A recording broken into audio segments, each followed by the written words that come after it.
क्या क्या है, बल है। तो बल को हम लोग ऐसे समझ सकते हैं कि बल एक हमारा बाहरी कारक है जो किसी वस्तु की अवस्था को बदलता है या फिर बदलने की कोशिश करता है। तो force is an external cause which change और try to change position of any object. ठीक है, मैं पहले यहां पे चीजें को लिख रहा हूं। ठीक है, थोड़ा सा वीडियो को अपने पॉज कर देते हैं जिससे कि ये टाइम थोड़ा आपका बच जाए ना।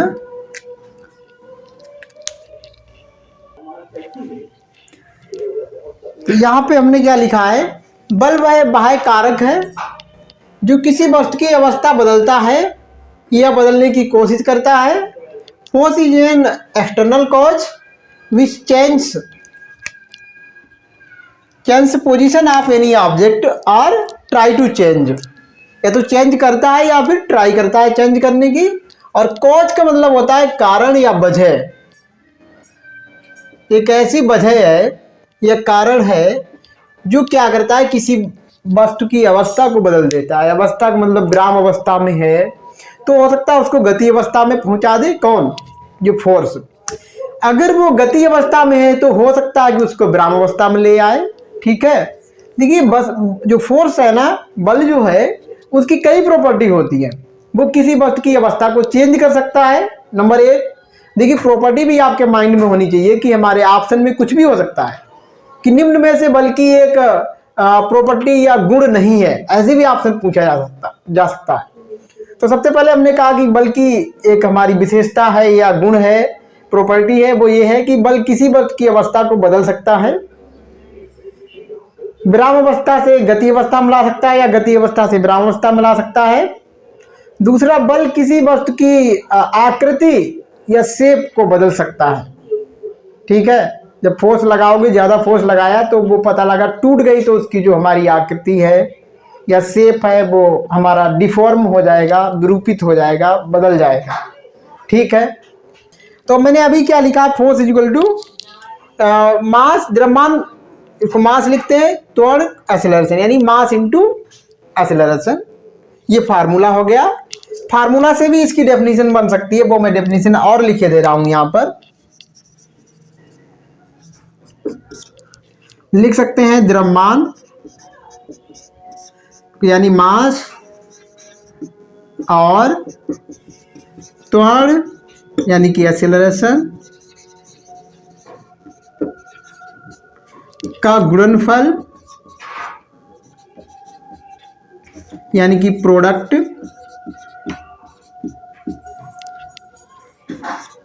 को बल यानी कि फोर्स कहते हैं।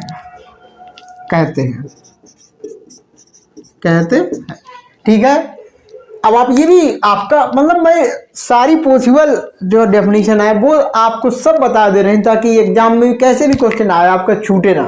ठीक है, अब हम इसका यूनिट बड़े अच्छे से निकालना सीखेंगे। ठीक है, जैसे हम लोग और चीज़ों का यूनिट निकाले थे वैसे ही हम लोग फोर्स का यूनिट बड़े आसानी से निकालेंगे। तो देखिए फोर्स का यूनिट हम लोग यहाँ पे निकालने जा रहे हैं, यानी कि मात्रक, जिसको हम लोग बोलते हैं यूनिट। क्योंकि फोर्स इक्वल टू यानी बल इक्वल टू, मैं दोनों ही लैंग्वेज लिखता रहूं ताकि कोई भी आपका हिंदी इंग्लिश वाला कोई इशू न रहे यहाँ पर।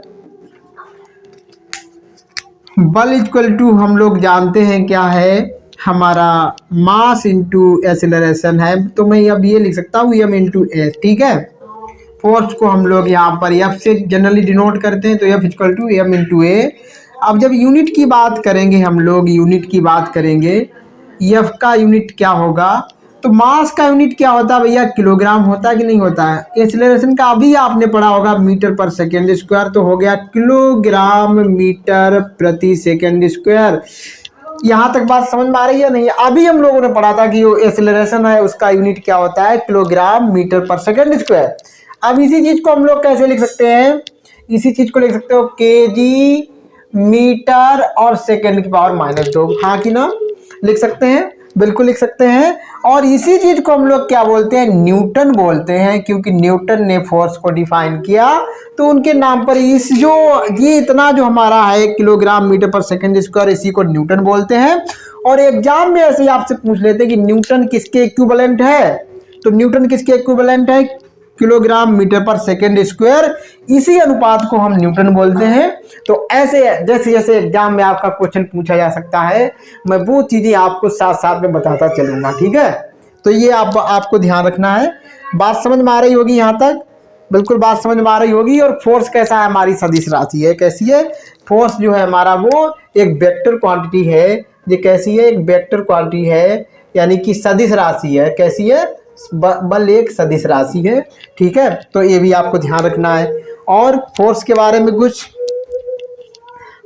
फोर्स के बारे में डायमेंशन की अगर हम बात करें, डायमेंशन की बात करें तो हम आप देख लें, जो मास है, मास को हम कैपिटल एम से लिखते हैं। डायमेंशन में ऐसे लिखा जाता है, केजी किसका है, मास का होता है।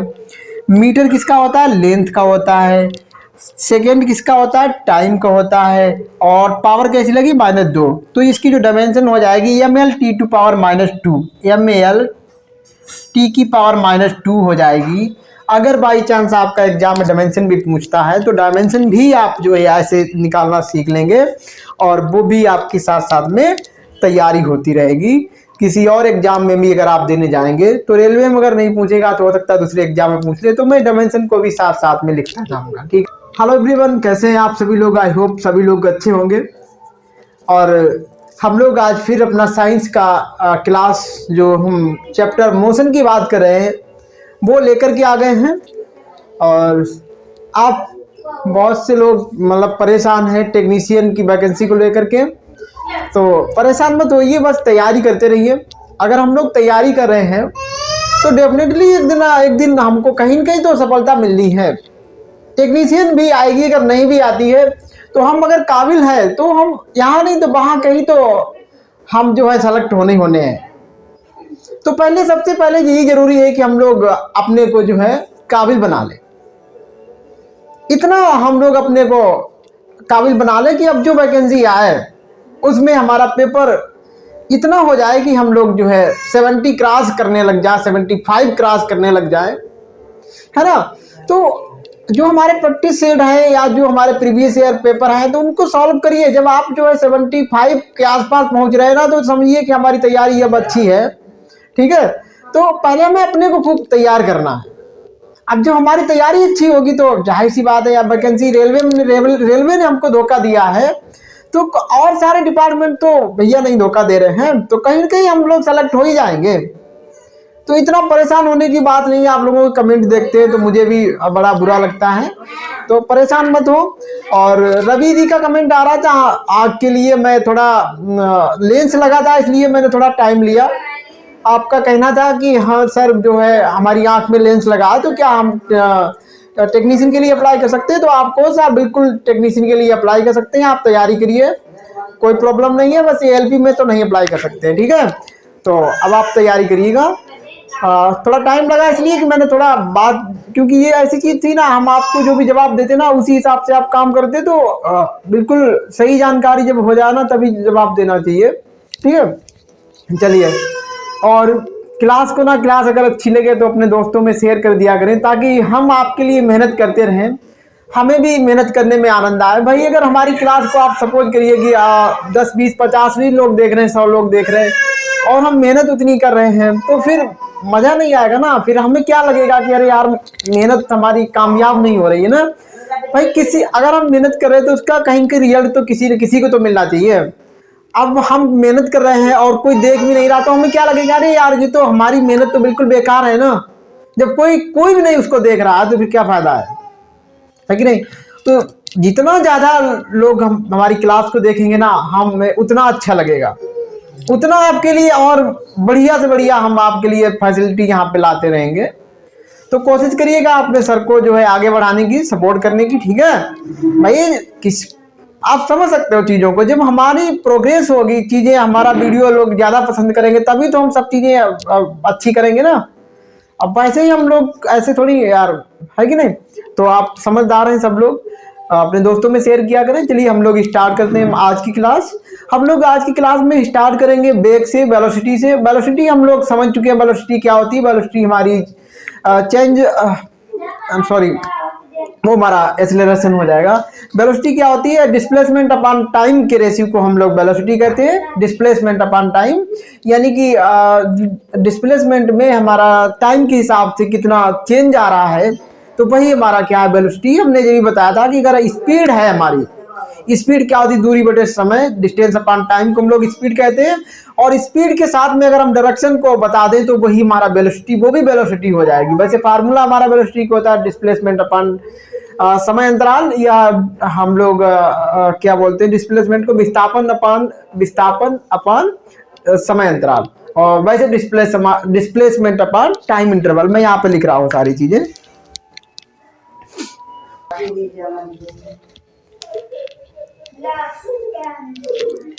यहाँ पे हम लोगों ने लिखा है एकांक समय अंतराल में किसी वस्तु द्वारा तय किए गए, सॉरी ये हम लोग क्या पढ़ रहे हैं, वेग पढ़ रहे हैं, वेलोसिटी या वेग। तो हम लोगों ने क्या लिखा है, एकांक समय अंतराल में किसी वस्तु द्वारा तय किए गए विस्थापन को वेग कहते हैं। यानी कि वेग क्या है, विस्थापन अपान में समय अंतराल, इसी हम रेशियो को, इसी अनुपात को वेग कहते हैं। और इंग्लिश में हमने लिखा displacement covered by a moving object in a unit time interval is called velocity. और अगर हम लोग इसके यूनिट की बात करें, हम लोग इसका यूनिट क्या होता है, तो हम लोग इसका फार्मूला देखो क्या है। वेग को v से डिनोट करते हैं, और विस्थापन को हम लोग d से भी लिख सकते हैं, और टाइम को t से लिख सकते हैं। तो यूनिट देखो वही, जो डिस्प्लेसमेंट है इसका यूनिट क्या होगा, मीटर होगा, और टाइम का क्या होगा, सेकेंड। तो मीटर पर सेकेंड इसका हमारा हो गया मीटर पर सेकेंड, ऐसे लिख लो, या मीटर सेकेंड की पावर -1। तो ऐसे कैसे भी लिखा हो सकता है आपके ऑप्शन में, ठीक है। तो हमने देखा होगा कि जो हमारा स्पीड का भी मात्रक यही है और इसका भी मात्रक यही है, मीटर पर सेकेंड क्या है, मीटर पर प्रति सेकेंड, ठीक है, मीटर प्रति सेकेंड। और जी कैसी हमारी राशि है, जी हमारी सदिश राशि है। कैसी है, नोट करके यहाँ पे लिख लेंगे हम लोग कि जो वेग है वो हमारी सदिश राशि है। वेग सदिश राशि, सदिश यानी कि वेक्टर क्वांटिटी है। और हमारी जो स्पीड है, स्पीड यानी जिसको हम चाल कहते हैं, चाल कैसी है, वो अदिश राशि है। अदिश स्केलर क्वांटिटी है। कैसी है, स्केलर, ठीक है। ठीक, यहां तक बात समझ में आ गई। दोनों के मात्रक सेम होते हैं, तो वेग और चाल दोनों के मात्रक सेम होते हैं, दोनों के मात्रक समान होते हैं। कैसे होते हैं, समान होते हैं, ठीक है। यहाँ तक बात समझ में आ रही होगी। तो इतना आप इसको स्क्रीनशॉट ले सकते हैं, यहाँ तक कोई डाउट नहीं होगा। तो हम लोग फिर आगे चलते हैं। आगे हम लोग बात करेंगे यहाँ पे त्वरण की। किसकी, त्वरण, जिसको हम एक्सेलरेशन बोलते हैं। हालांकि हम लोग अपने पिछले वीडियो में बात भी की है, लेकिन फिर से हम लोग उस चीज को पढ़ते चल रहे हैं, जिससे कि आपको सब चीजें याद होती रहे, ठीक है।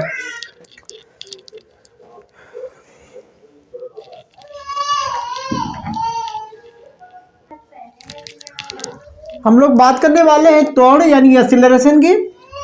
एग्जाम में हमसे क्वेश्चन पूछ लेता है कि त्वरण है, ऑप्शन आपको दे देता है। जैसे पहला ऑप्शन दे दिया उसने, वेग अपान में समय, या वेग परिवर्तन अपान में समय अंतराल, या चाल परिवर्तन बटे समय अंतराल, मतलब किसी तरीके से दे सकता है, दूरी बटे चाल, इनमें से कोई नहीं है, नहीं।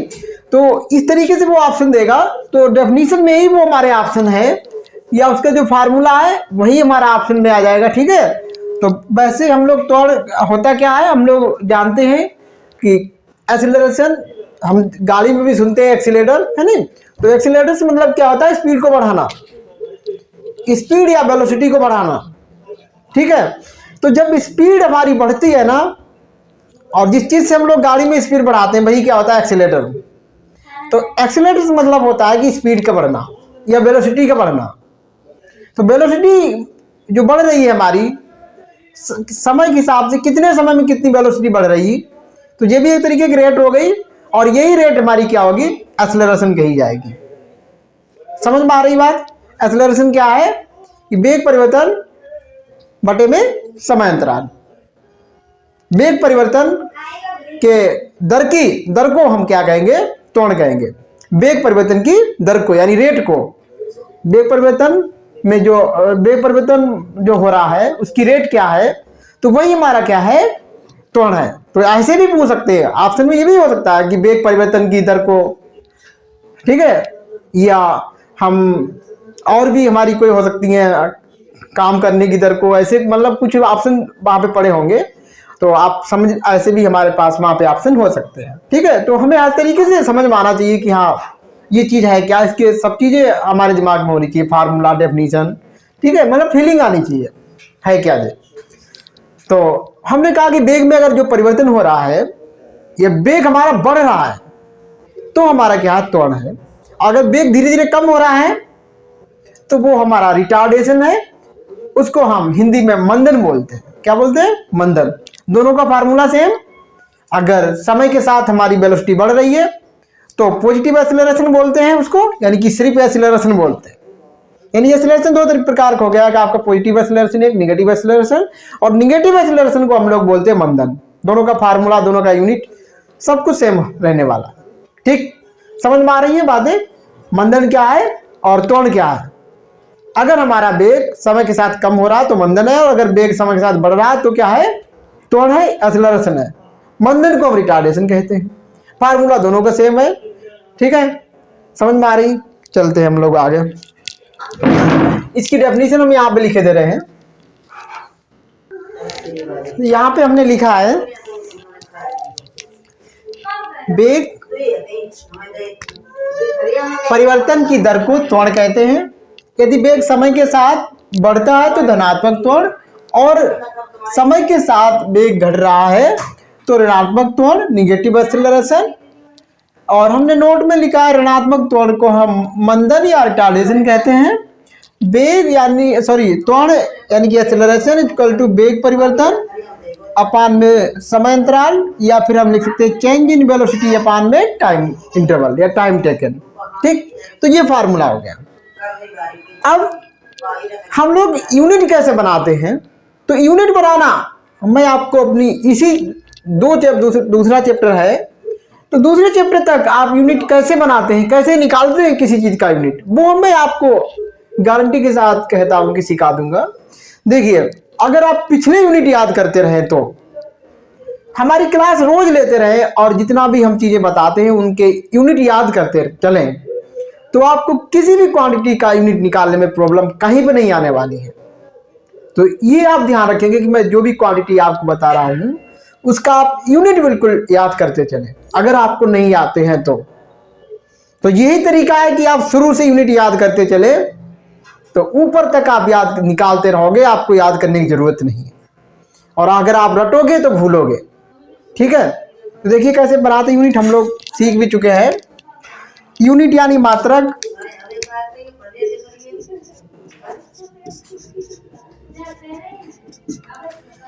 वेग परिवर्तन यानी वेग का मात्रक लिख दो।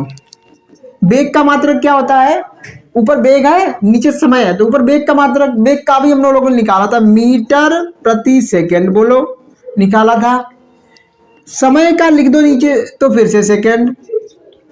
देखो ये एक हमारी फ्रैक्शन है, मतलब दो चीजों का एक अनुपात है, रेशियो है, तो इसको भी रेशियो बना लो तो अपान में 1 लिख लो।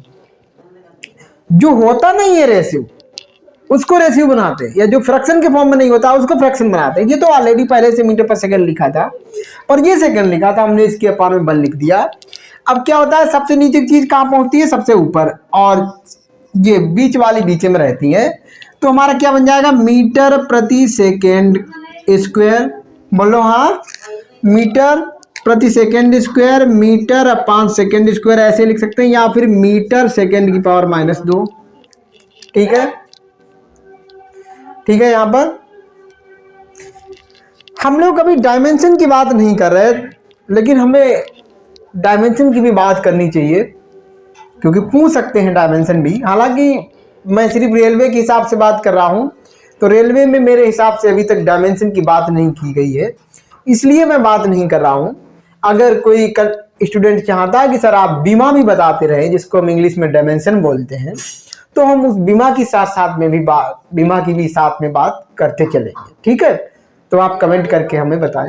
ठीक, हमें कोई प्रॉब्लम नहीं है, हम तो सब कुछ बता सकते हैं। इसकी अगर डायमेंशन यहाँ पे बनाएंगे तो देखिए डायमेंशन कैसे बनाते हैं, फार्मूले से बना सकते हो, यूनिट से भी बना सकते हो। ठीक है, मीटर किसका है, लेंथ का है, तो ये ला जाएगा। जी किसका है, टाइम का है। सेकंड किसका होता है, टाइम का। पावर -2 लगी तो -2 लगा दो यहाँ पे। ठीक है, मीटर लेंथ का है, केजी वगैरह है नहीं तो मास का पावर 0 लिख दो, अगर ना भी लिखो तो भी चलेगा। तो ये बीमा बन गई, क्या बन गई, बीमा, या इसको डायमेंशन बोलते हैं। तो LT पावर -2, कहीं कहीं आपको इतना लिखा मिलता है और कहीं पे भैया आपको इतना भी लिखा मिलता है। m² पावर 0, LT² पावर -2 या LT² पावर -2, हाँ t की पावर कितनी है यहाँ पर, -2, तो LT² पावर -2, ये हमारी बीमा होती है। हम लोग बात कर लेंगे अब फोर्स की, और कल हम लोग पढ़ेंगे फिर गति के समीकरण। बल क्या है, बल को पढ़ेंगे, फिर हमारे न्यूटन से लॉ पढ़ेंगे हम लोग, न्यूटन के जो नियम है उनको पढ़ेंगे बहुत अच्छे से, क्योंकि न्यूटन के नियम से हमारा फार्मूला वो 1-2 क्वेश्चन हमारा एग्जाम में, हर एग्जाम में बनता है, जिसमें हमारी साइंस पूछी जाती है। ठीक, तो बहुत इंपॉर्टेंट चैप्टर होने वाला है। कल का भी जो हमारा वीडियो होगा वो भी बहुत इंपॉर्टेंट होगा। वहाँ पे हम लोग गति के समीकरण की बात करेंगे, और चाहे वो हमारे लीनियर मोशन के लिए हो, रेखीय गति के लिए हो। जब कोई धरातल पे हमारी वस्तुएं गति करती हैं तो वो हमारी कैसी रेखीय गति कही जाती है।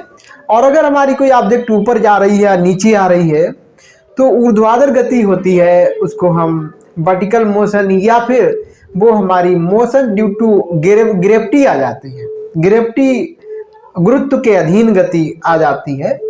तो हम लोग दोनों ही चाहे हमारी लीनियर मोशन हो, चाहे हमारी ग्रेविटेशनल मोशन हो, दोनों के लिए जो गति के समीकरण होते हैं उनकी हम बात करेंगे।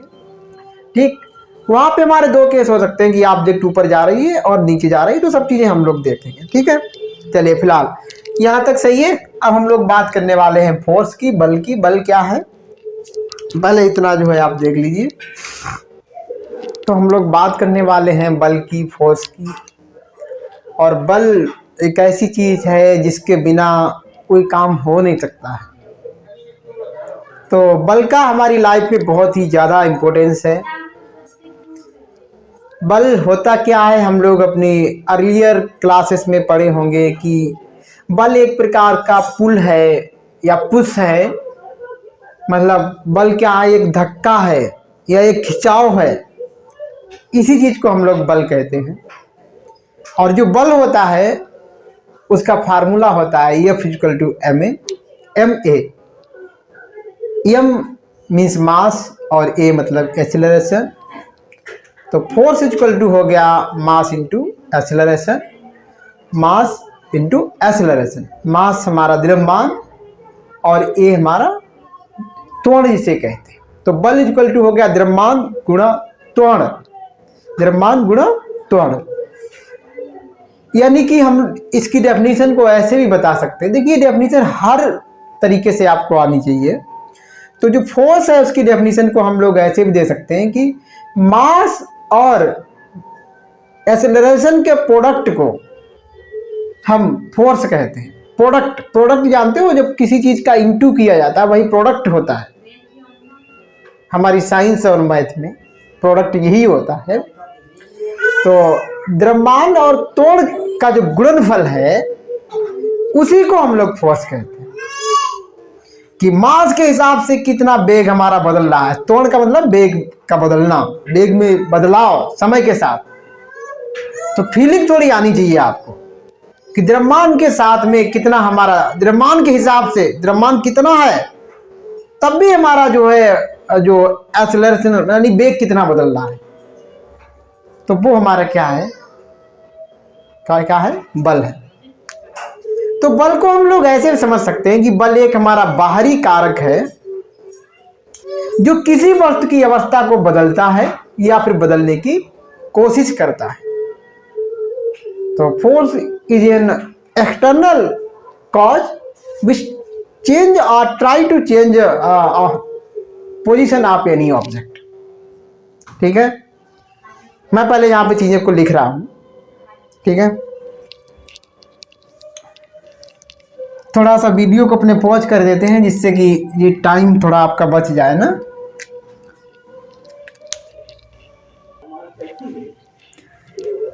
तो यहां पे हमने क्या लिखा है, बल वह बाह्य कारक है जो किसी वस्तु की अवस्था बदलता है या बदलने की कोशिश करता है। Force is an external cause which change position of any object और ट्राई टू चेंज, या तो चेंज करता है या फिर ट्राई करता है चेंज करने की। और कॉज का मतलब होता है कारण या वजह। एक ऐसी वजह है या कारण है जो क्या करता है, किसी वस्तु की अवस्था को बदल देता है। अवस्था का मतलब विराम अवस्था में है तो हो सकता है उसको गति अवस्था में पहुंचा दे। कौन? जो फोर्स। अगर वो गति अवस्था में है तो हो सकता है कि उसको विराम अवस्था में ले आए। ठीक है, देखिए बस जो फोर्स है ना, बल जो है उसकी कई प्रॉपर्टी होती है। वो किसी वस्तु की अवस्था को चेंज कर सकता है, नंबर एक। देखिए प्रॉपर्टी भी आपके माइंड में होनी चाहिए कि हमारे ऑप्शन में कुछ भी हो सकता है कि निम्न में से बल्कि एक प्रॉपर्टी या गुण नहीं है, ऐसे भी ऑप्शन पूछा जा सकता है। तो सबसे पहले हमने कहा कि बल्कि एक हमारी विशेषता है या गुण है, प्रॉपर्टी है, वो ये है कि बल किसी वस्तु की अवस्था को बदल सकता है। विराम अवस्था से गति अवस्था में ला सकता है या गति अवस्था से विराम अवस्था में ला सकता है। दूसरा, बल किसी वस्तु की आकृति या शेप को बदल सकता है। ठीक है, जब फोर्स लगाओगे, ज्यादा फोर्स लगाया तो वो पता लगा टूट गई तो उसकी जो हमारी आकृति है या शेप है वो हमारा डिफॉर्म हो जाएगा, विरूपित हो जाएगा, बदल जाएगा। ठीक है, दो प्रॉपर्टी हो गई। और बल क्या कर सकता है, आई थिंक और चीजें मुझे याद नहीं आ रही, जैसे जैसे याद आएंगी वैसे बता दूंगा। ठीक है, तो मैंने अभी क्या लिखा, force is equal to mass, द्रव्यमान, इसको मास लिखते हैं, त्वरण एक्सेलरेशन, यानी मास इनटू एक्सेलरेशन। ये फार्मूला हो गया। फार्मूला से भी इसकी डेफिनेशन बन सकती है, वो मैं डेफिनेशन और लिखे दे रहा हूं यहां पर। लिख सकते हैं द्रव्यमान यानी मास और त्वरण यानी कि एक्सेलरेशन का गुणनफल यानी कि प्रोडक्ट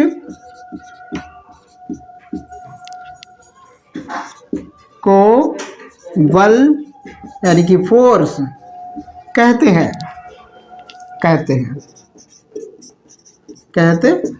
ठीक है, अब आप ये भी आपका मतलब मैं सारी पॉसिबल जो डेफिनेशन है वो आपको सब बता दे रहे हैं ताकि एग्जाम में कैसे भी क्वेश्चन आए आपका छूटे ना।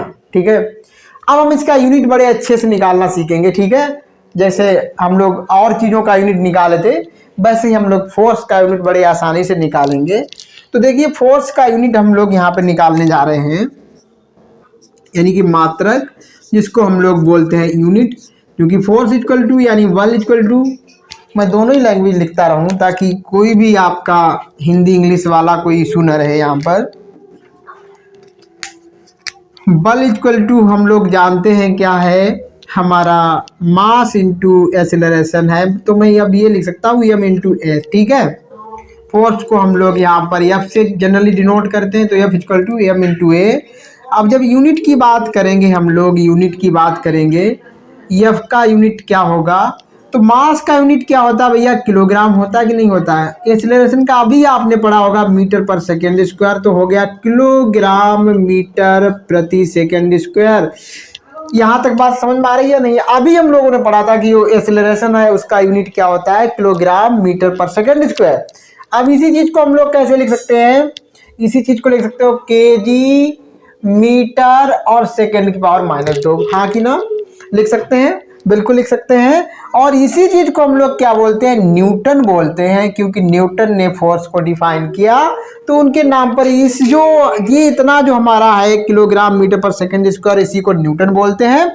और एग्जाम में ऐसे ही आपसे पूछ लेते हैं कि न्यूटन किसके इक्विवेलेंट है, तो न्यूटन किसके इक्विवेलेंट है, किलोग्राम मीटर पर सेकेंड स्क्वायर, इसी अनुपात को हम न्यूटन बोलते हैं। तो ऐसे जैसे जैसे एग्जाम में आपका क्वेश्चन पूछा जा सकता है, मैं वो चीजें आपको साथ साथ में बताता चलूंगा, ठीक है। तो ये आपको ध्यान रखना है। बात समझ में आ रही होगी यहाँ तक? बिल्कुल बात समझ में आ रही होगी। और फोर्स कैसा है, हमारी सदिश राशि है। कैसी है? फोर्स जो है हमारा वो एक वेक्टर क्वांटिटी है। ये कैसी है? एक वेक्टर क्वांटिटी है, यानी कि सदिश राशि है। कैसी है? बल एक सदिश राशि है, ठीक है। तो ये भी आपको ध्यान रखना है। और फोर्स के बारे में कुछ फोर्स के बारे में डायमेंशन की अगर हम बात करें, डायमेंशन की बात करें तो हम आप देख लें, जो मास है, मास को हम कैपिटल एम से लिखते हैं। डायमेंशन में ऐसे लिखा जाता है, केजी किसका है? मास का होता है। मीटर किसका होता है? लेंथ का होता है। सेकेंड किसका होता है? टाइम का होता है। और पावर कैसी लगी? -2। तो इसकी जो डायमेंशन हो जाएगी ml(T⁻²), ml(T⁻²) हो जाएगी। अगर बाई चांस आपका एग्जाम में डायमेंशन भी पूछता है तो डायमेंशन भी आप जो है ऐसे निकालना सीख लेंगे, और वो भी आपके साथ साथ में तैयारी होती रहेगी। किसी और एग्जाम में भी अगर आप देने जाएंगे तो रेलवे में अगर नहीं पूछेगा तो हो सकता है दूसरे एग्जाम में पूछ ले, तो मैं डायमेंशन को भी साथ साथ में लिखता जाऊंगा, ठीक है। तो आज के वीडियो में हम लोग यहीं तक रखते हैं।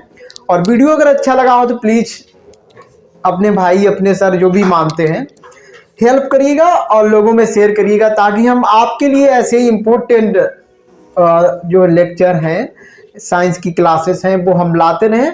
और बड़ी ही इजी डेफिनेशन में और सब चीज़ को क्लियर, मतलब ऐसी डेफिनेशन जो आपके समझ में आए उस वैसे हम आपको समझाने की यहाँ पे पूरी कोशिश कर रहे हैं। और आई होप अगर हमारी आप पूरी क्लास लेते हैं तो बिल्कुल आपको सब चीज़ें बड़ी ही आसानी से समझ में आने वाली है। और हम उतना लेवल लेके चलेंगे कि हर एग्जाम में आपका जो है कहीं पे आपको प्रॉब्लम ना आए। हम लोग इसलिए प्रीवियस ईयर में जो पूछे गए क्वेश्चन को अभी पुट अप करेंगे, तो पहले बढ़िया से हम लोग सब चीज़ों को समझ लेते हैं, फिर उसके बाद हम सारे प्रश्न जो हमारे पिछली साल में पूछे गए उनको लेकर के आएंगे, तो हमारी बिल्कुल तैयारी हो जाएगी। आपको भी लगेगा कि हाँ हम कैसा पढ़ा रहे हैं, ठीक है। अगर आप क्वेश्चन को सॉल्व कर पाएंगे तो इसका मतलब है कि हमारा पढ़ाना सही है, आपको समझ में आता है, ठीक है। तो चलिए मिलते हैं हम लोग अपनी नेक्स्ट क्लास में, तब तक के लिए बाय बाय।